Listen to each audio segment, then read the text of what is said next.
বেঁচে যাওয়া ভাত কিন্তু আমাদের প্রত্যেকের বাড়িতেই থাকে।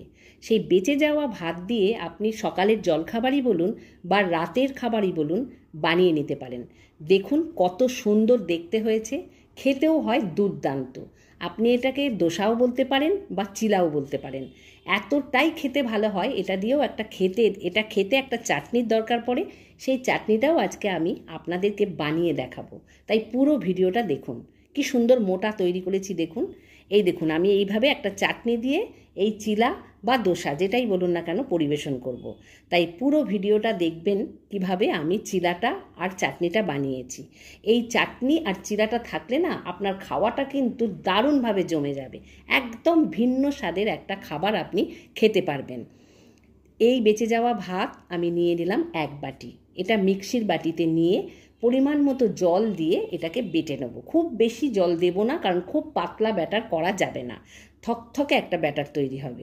বাটিতে নিয়ে নিচ্ছি, দেখুন এই রকম ঘনত্ব হবে, তাই জলটা বুঝে বুঝে দেবেন।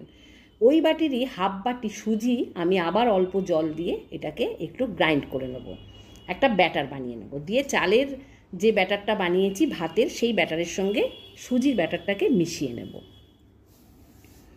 মিক্সির বাটিতে দিয়ে দিচ্ছি। এবার এটা বাটা হয়ে গেল। এটা 20 থেকে 25 মিনিট রেস্টে রাখবো, কারণ সুজি ফুলতে একটু সময় লাগে। ততক্ষণে যে চাটনিটা বানাবো, 100 গ্রামের বেশি নিয়েছি বাদামটা এমনি কাঠখোলায় ভেজে নিয়েছি, খানিকটা নারকেল নিয়েছি, কয়েকটা লঙ্কা, কাঁচা লঙ্কা, অল্প একটু আদার টুকরো, একটু তেঁতুল। তারপরে 20 মিনিট বাদে দিয়ে দিলাম পরিমাণ মতো নুন আর হাফ চামচ খাবার সোডা। একটু জল দিলাম অ্যাক্টিভেট করার জন্য, দিয়ে আবারও ভালো করে এটাকে বেশ ফেটিয়ে নেব।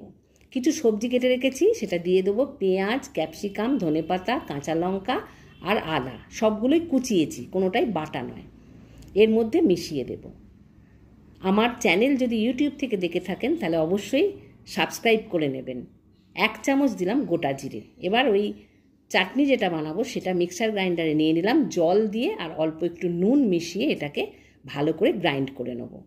এরকমভাবে তাওয়ার মধ্যে ছড়িয়ে, অবশ্যই ননস্টিক তাওয়া নেবেন, ছড়িয়ে দিয়ে এরকমভাবে 5 থেকে 6 মিনিট লাগবে একটা ভাজতে।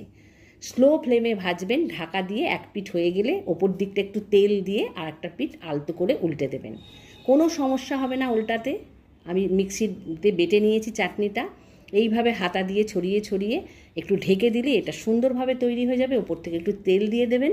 এইভাবে একটা একটা করে ভেজে নিন আর গরম গরম পরিবেশন করে দিন। টিফিন বক্সেও দিতে পারেন, খেতে দুর্দান্ত লাগে। যদি ফেসবুক থেকে দেখে থাকেন পেজটা ফলো করে নেবেন। আর ভালো থাকবেন, সুস্থ থাকবেন। পরের ভিডিওয় আবার দেখা হবে।